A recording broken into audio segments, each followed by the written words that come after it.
Hey guys, so today I was kind of struggling to think of what I was going to try and record. There's a couple of options. I could have taken some footage from a lesson and tried to upload that. I'm not sure how beneficial that would be. I was thinking about recording one of the pieces from the Trinity Guildhall, but recording of these pieces I like to do a good bit more production on them to get the quality up, and I just didn't have time to sit here for an hour and a half trying to get a video recorded.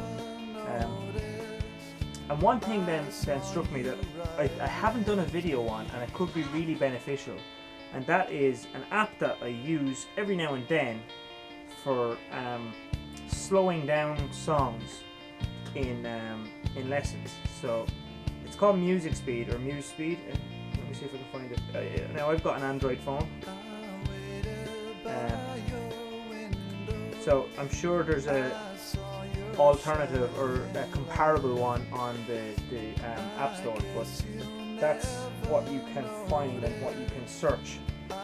Music Speed Changer, and when you install it, it's a free app. You get some decent options here with regard to what you can do with a song. So my 100% goal on this was for particular songs that were quite fast. It was very difficult for students to get to 100% of the speed straight away when they wanted to play with the track, but playing with the track was a huge benefit to piecing the piece all together and getting it all making sense. So the one that I'm using for an example is the third piece in grade 5 of the Trinity syllabus by Prince. It's called Musicology. So the piece, I'm just going to open it up here.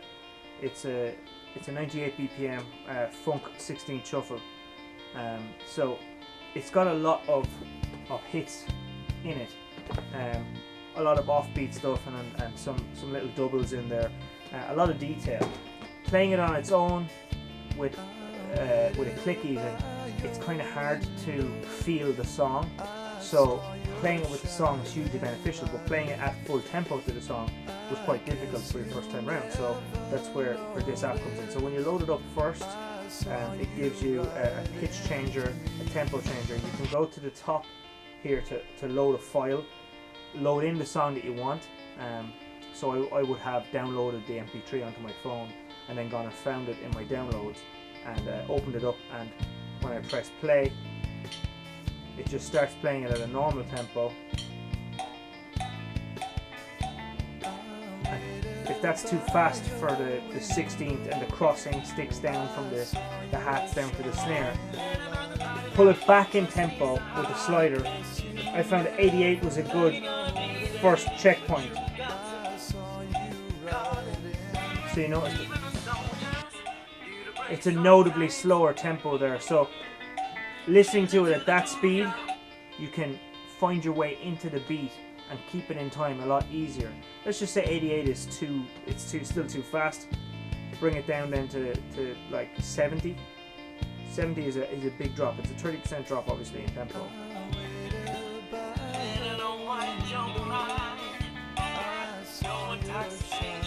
So if you want to play it with the backing track, you won't have to usually go below 88. But there's a huge benefit when you want to play with the backing track. The backing track is just a little bit too fast. Another one that I found this useful for was Brown Eyed Girl, which I believe is in grade 4. It's not in grade 5 yet, it's in grade 4 I think. It's the first track in grade 4 by Van Morrison.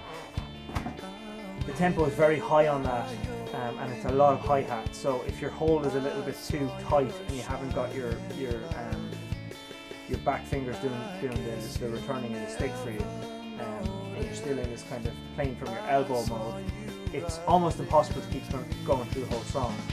So it's a great song to kind of wake up to the importance of how important a good hold is, and the difference between a beginner's hold and an actual qualified is not the word, but a seasoned drummer's hold.